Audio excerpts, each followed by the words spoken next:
I'm Felicia Shakiba, and this is CPO Playbook, where we solve a business challenge in every episode.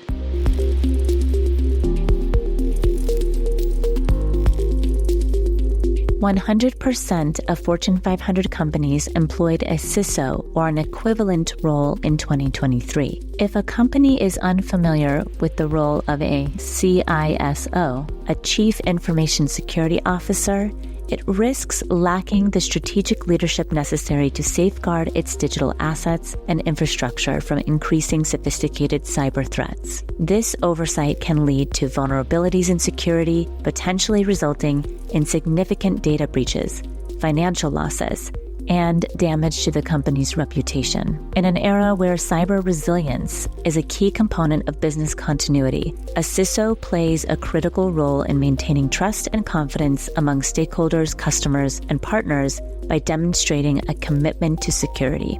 Failure to recognize and empower this role can leave organizations unprepared in the face of potential cyber crises. Today, we will learn all we need to know about a CISO from Gary Hayslip, Chief Information Security Officer at SoftBank Investment Advisors. Gary, welcome to the show. Thank you for having me. Gary, what is the CISO role, an acronym for Chief Information Security Officer, actually do? Each business that has one uses them differently. It isn't like they're a set example. There's some type of form of this role is pretty much found in every organization today that conducts business using technologies or services connected to the internet. So the role itself is very varied. I like to look at it as they are business executives that manage risk using technology, people, processes, and that's their core role for the company. And how has the role evolved during your tenure in cybersecurity? What I've seen is it used to be extremely technical, and it used to be one of those roles that would be buried down in the hierarchy of managers and stuff found within a company. Over the years, though, as technology has become more integrated within businesses, the role itself has become more visible. And as attacks and threats and stuff have impacted businesses and operations and revenue, the role has really become more visible. And what you're finding now is organizations now, when they hire for somebody for that role, they just don't look for someone to have technical knowledge. They're also looking for people to have soft skills. They can be partners. Can they integrate with other departments that are non-technical? Can they operate in a business environment? And so you're seeing the role shift dramatically, honestly, over the last 5 years. In many organizations, you might see security roll up into a CIO, Chief Information Officer. So how is this role different, and why is it important at the executive level? Reporting to the CIO is actually common today. About 60% of the CISOs still report to CIOs. But many now are reporting to CEOs, CFOs, CTOs. It's pretty much across the gambit. They're reporting to some executive. There are concerns that with the CISO and reporting to a CIO, because the CISO's mandate is to monitor and remediate technical risk, and the CIO's job really is to use technology to provide services on a daily basis. So it's kind of like one is providing services and the other one is managing the risk of those services. So if you've got someone that's supposed to be managing that risk, how do you report to the person that's causing that risk? And so there's been some discussions that sounds like that's an ethical issue that really shouldn't be happening. And in some sectors like financial services, if you're regulated, it's actually supposed to be split. The security executives cannot report to the IT executives. They are supposed to be separate because they're worried about that ethics issue, about that management of risk. But outside of that, pretty much almost all CISOs report to either the CIO or one of the other executives. And the other part of your question, why is this becoming more important now at the executive level? The big thing about somebody who's in the CISO role, cybersecurity impacts the business. However you deploy it, however you use it, whether it's cloud, whether it's on-premise within the business, within their own data centers, cybersecurity impacts.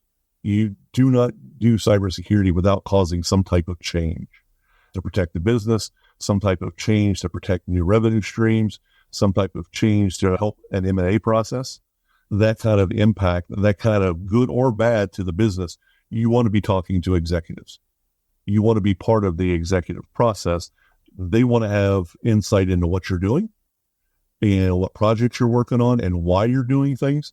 And at the same time, you want to have that type of contact so you can get things done. And the reason I say that is one of the biggest things that CISOs have a problem with is business culture. The organization itself will push back on change that you're trying to do. The organization that you're trying to protect, they don't want to change. They like doing things the way it's always been this way. I don't want to make changes. I like doing it this way. What do you mean the SEC says you have to do this? What do you mean you want to go ahead and do ISO 27001? I don't care. This is the way I've always done it, and I've been here 5 years. Why should I have to change? So you need that those executive connections to get things done. And at the same time, to kind of give you that bullet shield to fight off all the stuff that's going to be thrown your way, but also to help you as a business executive to understand culture and how you fit into it and how you can build trust and how you can partner with your non-technical executives in the other departments, your non-technical stakeholders that you have to serve, that you have to provide services to. So it's really critical. CISOs will have to be part of the executive team to be effective, and they will report to some executive, whether it's the CIO or whether it's some other C-suite member. It's become quite common today that it's going to be somebody with a C in the title. So it's about making that shift at the top in order for the activities or responsibilities in order to really take place. My second question or follow-up question to that is how does the title of CISO, as opposed to a director or a VP of security, really influence the perceptions both within and outside the organization? Oh, yeah. Peers of mine that are trying to get the title, to try to get the Chief Information Security Officer role. Honestly, what ends up happening is that there's a career progression. If you get into cybersecurity, and the more you progress and the more senior you get to the point to where you're a manager or a director, and then eventually you're up for the CISO title, I look at it as you mature as an executive until you finally get the CISO role. And it's an acknowledgement of the business that they're taking cyber seriously.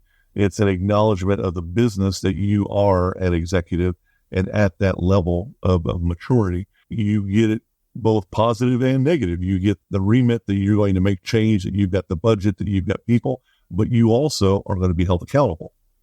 You also, if things go wrong and it's found through negligence or something on your end that you didn't do things right, you will be held accountable, which means that's probably going to be a resume generating event. You're going to be going out.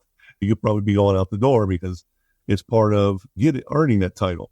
Why it's important on the outside, I have found when you're dealing with vendors, when you're dealing with customers and suppliers, when you're dealing with third parties, there's a big difference of I'm just the VP of Information Security or I'm the Chief Information Security Officer. If you're the Chief Information Security Officer, it's like you're the CFO or you're the Chief Operating Officer or you're the CEO. It's a title. It's a letter of, I guess you could say, a mark of maturity or an executive mark of where you're at. If I look at a company and they've got a CISO, I know from a standpoint within the company that their security programs matured enough to the point to where the board and the C-suite has acknowledged that we need somebody with that title. And they typically will have directors and officers insurance. They typically will be reporting to the board. They will obviously have some type of budget, some type of security team. For me, it is when you start getting to that level where you have that title, there is more of a business executive mentality around it. Vice just being manager. For me, the difference between being like a security manager or a VP of information security and being a Chief Information Security Officer is really once you have that C title, you're a business executive and you're treated as such. And you're going to be held accountable as such. And it's also the way it's viewed on externally as well. When people look at the organization, they're looking at the company as being mature to the point to where they have C-level executives. And so those conversations are being at the top of the organization. Those are the things and responsibilities and knowledge that the executives need to have in order to secure the business, essentially. Yeah. Yes. And that's the reason why I think by the time that you get to, as a security executive, by the time that you get to where you're getting the CISO role, that's where you need to actually start having more of the business acumen, more of the business chops per se, of being able to operate within organizations. I'd recommend to some of my peers who are getting their first CISO role that they have a mentor within the business to help them better understand how to report to the board and be more effective when they are reporting to the board and they're going up to ask or something. I also talk to them about there's going to be more expected of you in your communication styles and the way you do reports and the way that you do budget and the specific things you ask for. There's going to be more that's going to be expected of you when you put your slide decks together and you're briefing the baseline risk of the company and threats and stuff like that. But there's things that you can get away with as a manager that you won't get as like a security manager because you're low level and you're buried 5 levels down. You're not going to get away with that when you're a chief information security officer because you're a business executive. You're expected to go ahead and have a level of maturity and understand the business and operations and where revenue is coming from. And some departments are more important than others. Some data, some technology is more important than others because they generate money for the company. Or there's significant regulatory risk around specific operations or around specific partners or significant contractual risk. You need to know these things as a chief information security officer. You should care about them because your program is going to be intertwined in managing and monitoring for the business. In most executive roles, there is this certain expectation around cross-cultural collaboration and cross-functional collaboration. How do you ensure alignment on security strategies across diverse key departments such as IT, legal, HR, compliance? Yeah, that is, once you're at the CISO role, that is key. In fact, I know numerous CISOs when they interview that the first couple of questions is around technology. They pretty much know from a technical standpoint, it's table stakes. You got it. Otherwise, you wouldn't be there at the table doing the interview. When you're doing the interview, they already expect that you've got the technical things that are going to be needed. The other 70% is all about fit. The other 70% is that, are you going to be able to partner with your non-technical stakeholders like legal and compliance and audit? And they're going to ask you, give us examples of projects or give us examples of specific things you have done with these other types of departments. It's a very large business-focused view of how you operate as an executive. And I spend a lot of time talking with and mentoring CISOs who are between their first and third roles. They've got their first role, and maybe now they're up for their second. They're getting more senior. Or they're in their second role, and they just got their first large CISO role. And what's going to be expected of them? How am I going to operate? And I recommend that they take a class or two. Or have a mentor who is a business executive who's not a CISO, but has been a previous CEO or a previous CFO or something like that, been a business executive in a company or two to help you understand how you're going to operate. And what I mean by that is, how do you communicate? How do you work and collaborate with people across the various departments? Are you easy to work with? Do you deliver on time? Can you be counted on to go ahead and take on the hard jobs or the hard issues and to investigate and help remediate problems? Are you, like for myself, I can tell you typically what I do is I may do an internal assessment and baseline where our risk is at and put together a list of issues that I think we're going to need to work on, but I won't rank them. Instead, what I will do is I will pull my peers in from the other departments, from the other business departments, and I will ask their help. And I want the business input on the security risks and things that I'm looking at, and they will actually help me evaluate them and rank them and decide which ones we should address first. And so that way, when I am putting together my 6, 12, 18-month project plan for my team, and we know what projects we're doing, they're aligned for security, but they're also aligned for the business. So we're focusing on the ones that the business says they need first. Who are the people that roll into this role? What are the positions that report to you? Honestly, it really depends. Typically, you're going to have security operations, which is the normal everyday security operations. and it'll be made up of security engineers, security analysts, people that are pretty much doing the care and feeding of the security tools that you have for managing risk and for managing the security services that you provide, such as doing patch management and vulnerability scanning and scanning for insider threat and identity, managing identity. These are all basic things that your team's going to be doing. Along with that, there could be other things that could be assigned to you. The network engineering teams that are managing the firewalls, they may be assigned underneath you, or they may be in IT and have a dotted line to you. Typically, IT may manage the firewalls. Security is the ones that are actually logged into them, using them and working and pulling reports from them and stuff.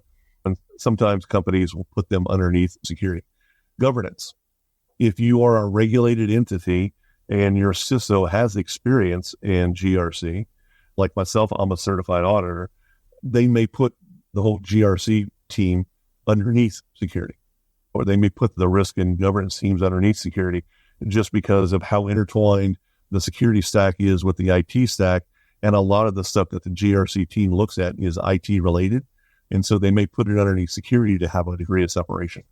And there's other things as well. In my current role, I also do physical security, and which is a whole different mindset, different technologies, different processes.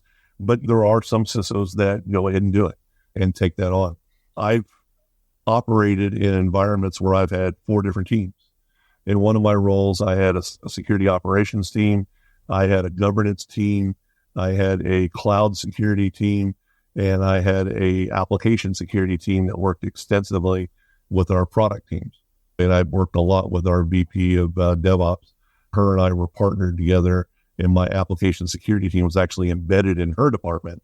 And I spent a lot of time, and I did that on purpose to set up trust between our teams.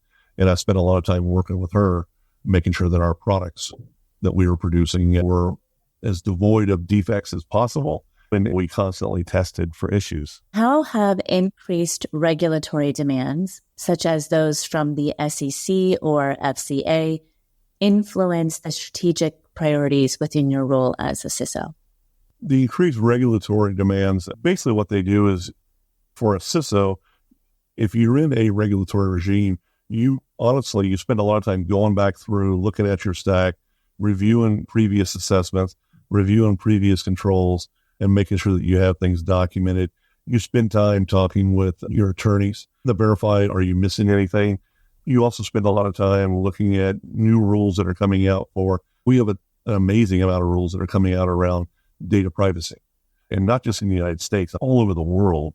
And if you're an international company and you operate in a lot of different geographical locations, now all of a sudden your company went to cloud to go ahead and be innovative. And now you've got all these new data privacy rules coming out saying, hey, that's great, you went to cloud, but we want our data to stay in our country.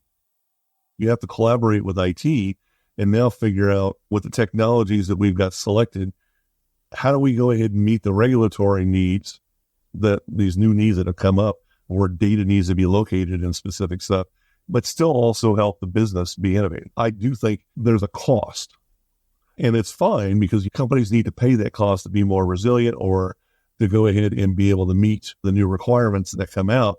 But whether you like it or not, no one meets new regulatory requirements without spending something. You're going to do some type of cost, whether it's hiring people, new technologies, new processes, just the documentation alone of documenting how you're doing things with the new requirement. There's always some type of cost.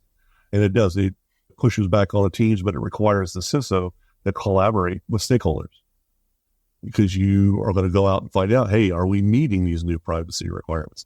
Do we need to make changes to make sure data is co-located in new geographical regions?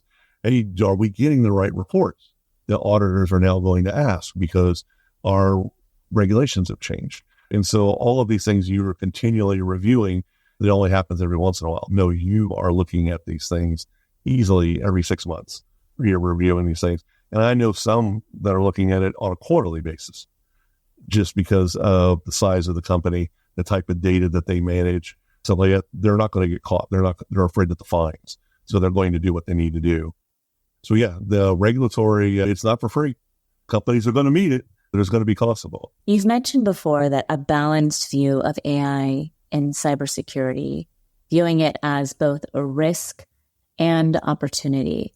Could you elaborate on how you approach integrating AI tools while managing associated risks? In 2013, I was part of a group of CISOs that went before Congress to go ahead and brief about the weaponization of AI.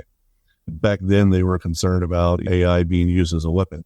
Now, think about that. That's like 11 years ago. And now we have AI, whether it's apps on your phone or your search engine that you use when you go on the internet. Many of the new security tools and IT tools we use today are now being AI integrated. Whether you like it or not, there's going to be an AI bot or an AI assistant. My company is AI friendly, and we're investing in AI companies and we're working with AI. And as a security executive, originally last year, many of us were pushing back and saying, hey, there's just too many unknown risks. You just got to say no, no, no, and just not do it. To me, it's like being an ostrich sticking your head in the sand and hiding because you're not going to stop it. Whether you like it or not, it's being integrated in so many different apps and so many different technologies. You can't prevent it in the business.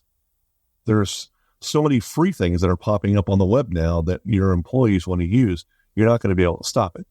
And so what comes down to when you have a prevalent technology like that, it's more of, okay, there's an acceptance piece of, all right, we're going to see it.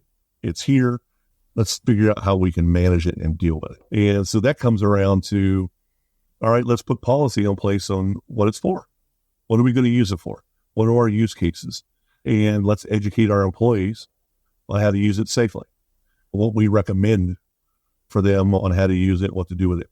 Let's provide them training and start training them. And not only that, let's make a decision that we're going to go ahead and go with a specific platform. We chose OpenAI's ChatGPT version 4. We were looking at it from a security standpoint. There's many others that are out there, but that's typically what you'll do is you'll select a couple of different tools. Typically, it'll be ones that you're paying for that you are able to control. You'll put together policy, procedures, you'll train your staff. And then the next piece is the fun part for a security team. How are we going to manage it? How are we going to make sure people are actually following process? They're actually not doing stupid stuff with our data. That's where, unfortunately, the technology is catching up. There's a lot of security startups now that are just coming out. And this is what I look at as CISOs have to be comfortable about leaning forward. In our environments, part of the job is the fact that the technology is never stagnant. The risks that we deal with are not stagnant. They're constantly changing. And you have to be comfortable working in a fluid environment like that where you're managing risk and managing technology. So the next piece for AI is, all right, company's going to use it. You've put everything in place. You've trained the staff. They're being innovative. That's fine. They can do their piece. Now my team has to do theirs. And my team is, we're going to monitor. We're going to manage that risk. We're going to go ahead and look at startups. We're going to look at security tools that are out there that are using AI that help us see Gen AI across the environment. How our people are using it. If there's new tools that pop up, we're going to call them on it and say, hey, you need to bring that through tech review. We need to take a look at it. We need to understand the risk. And if it's approved, then you can use it. If it's not, we're going to block it. If people are using a tool and, hey, we think there might be questionable here, we want the ability to do a pop-up and say, hey, pursuant to our policy, remember, only this type of data, only this process. Don't forget, your training. And then let them go on about their business. So we have to do that maintenance and that management piece. That, unfortunately, for Gen AI right now is still relatively young in the security field, but it's growing exponentially fast. November last year, I knew 2 security startups that were doing Gen AI monitoring. As of today, I know a dozen. It's that fast, how quickly. And these are companies that are in stealth and they get funded $5, $10, $15 million coming right out of stealth. And they're building this stuff quickly. And they're not just doing it for dev teams that go ahead who are dealing with the big LLM models. They're dealing it for CISOs who are doing cyber operations. It's a new technology dealing with new threats that you're just going to have to accept. And so I look at it as how CISOs are facing it as cyber. Risk is risk. It's still the same. The risks are still there. The issues that you have with insider threat, the issues that you have with protecting data, protecting privacy, they're all there. They're just in a different package. You just need to understand it, train your staff, put policy together so the company understands what it's doing, and to be able to monitor it and then report to your executives so you can make decisions on what you're going to allow. What advice would you give to someone aspiring to become a CISO, especially considering the broad skill set required for the role? And perhaps what advice would you give to organizations hiring a CISO? It's funny because I've written books around this question, so I can speak to it probably for an hour. For someone aspiring to do it, I would say you need to put the time in. It normally takes about 8 to 10 years before you get your first role, and that's average. I would also advise them to get experience in software or product development, get experience in networks, especially cloud networks and on-premise networks, and also get experience in risk management. All of these things are heavily tied into a CISO role. I would advise them that there are also critical soft skills as well as some strategic thinking, time management, effective writing and communication skills. You're going to need all of these the more senior you get going for a CISO role. For a business that is hiring, I would tell them that not all CISOs are the same. Each of us comes through our career paths differently. So do not look at just what is needed now for the role, but also I would suggest to them that they look at the next 18 to 48 months, where they see this role going within the org and what type of security executive they think they would need to be able to fit that and to be able to fit that role. Too many times I have seen executives, I've seen recruiters and companies, they want 100% of what's in the job description. But when you go in depth with them, there is really only 1 or 2 requirements that are critical, and the rest are nice to have. What I would say to these businesses is know what your critical asks are and understand that it's okay if you are going to hire a CISO that can do 80% of that. That's the reason why they have a team. That's the reason why they have a peer network. That's the reason why they have mentors. You hire yourself a good executive who has experience. They're going to be able to go ahead and learn those other things once they get comfortable in the job and they're working with stakeholders in their various departments. Very rarely do you get anybody that brings 100% to the table. And honestly, those unicorns that you bring in 100% to the table, you're probably going to lose them in the next 18 months because somebody else is going to steal them from you.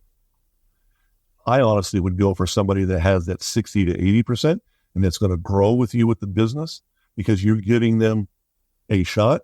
You're giving them a chance.